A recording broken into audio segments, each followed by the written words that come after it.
Remember, he pushed Kyle Busch to the win here last year. Kyle Busch was in the truck he's driving. Oh, there they go. Hornaday goes around. The lane cut the kid. Almost upside down, and he does go on his foot as Ron Hornaday. There just wasn't any way. Hornaday rolls again in turn number 1. You said it, Michael. You know, those bumpers not lining up, the trucks moving around all over the place. Let's see what caused this to start. Looked like the Todd got pushed by the 95 of Grant Enfinger, and it turned him into the truck on the inside of him. And then you see Ron Hornaday going upside down. Grant was just doing what he saw there. Ooh, wow, look at that hit late by Todd sideways right there into the 5 of Mike Skinner. Mike gets into the 33 of Hornaday. Just too big of a push. Look at the job that Matt Crafton does, sneaking around the outside. And when these trucks get backwards, obviously we talked earlier about the spoiler being at 65 degrees. When they go backwards, it lifts that back into that truck of Hornaday up and onto its top it goes. Plus, he was not only backwards, he's getting pushed by Mike Skinner too, so I'm sure that helped ramp that truck up in the air. Once again, just on the inside of Brendan. Oh, look out! Trouble. Oh, and upside down is Earnhardt. This is going to be a mess. Man behind him.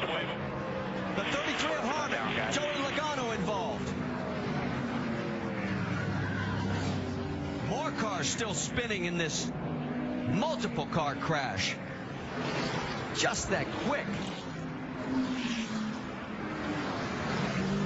Window net is down. Oh man, that car is just destroyed. Well, it happens fast. Hard to tell exactly what happened right there. Brendan Gaughan involved in it. And we are going to get a red flag situation here. Kyle Busch coming down pit road with damage. Yeah, he hit Junior after he'd gotten upside down. Another car that's coming in is the 09 of Scott Riggs. Look at the damage here. There is what's damage on the 33 of Kevin Harvick. So 2 of the 3 that have dominated this race the last few years are in some serious trouble. Dale is definitely out. I don't know how bad it is for Harvick right now. There's Brendan climbing out of his car. Mike Wallace coming down pit road destroyed. We'll have to see exactly what happened in this, but as we said, as things start picking up, these guys start getting a little more aggressive with their driving and trying to take advantage of the draft. And these are the kind of things that happen, and they usually happen on the straightaway. Every time it seems like these big wrecks happen on the straightaway.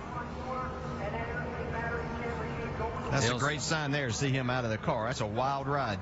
And he's just looking at it and saying, man, what happened? That was a beautiful race car just a few moments ago.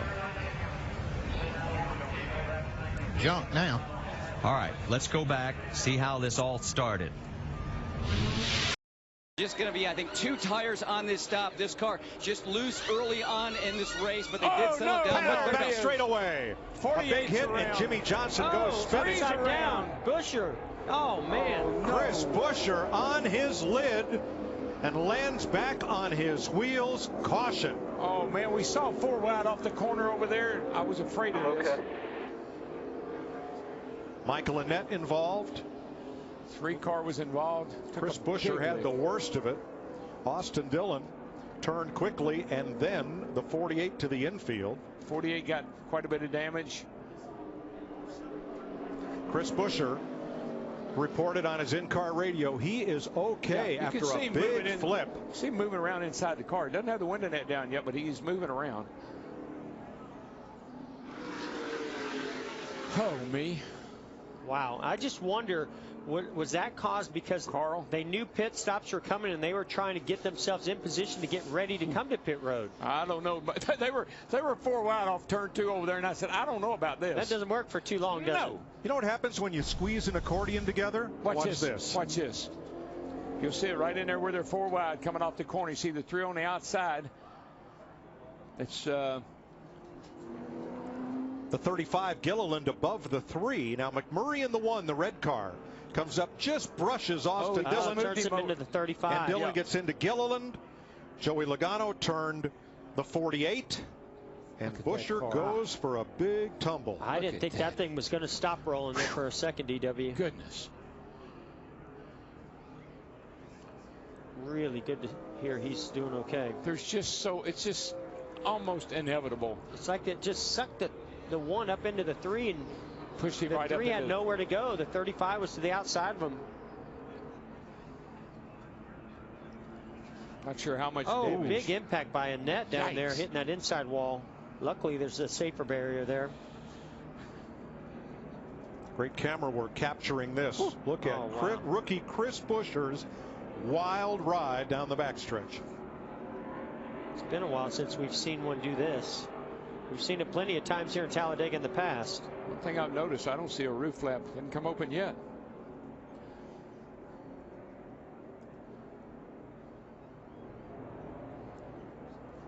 Seven cars involved, and pit road is open, Matt.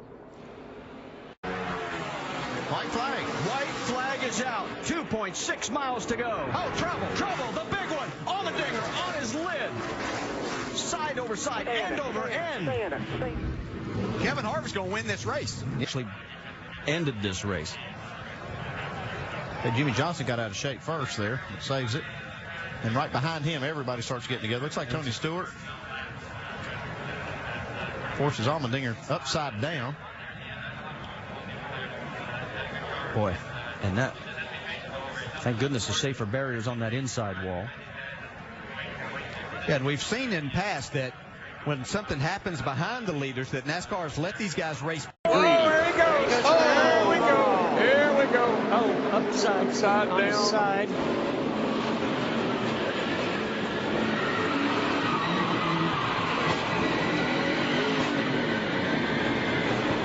Well, AJ, that was a humdinger. Yes, it was, and that's there he is upside down, and I hope he's all right. I see him moving around in there. I don't think there's any issue with him.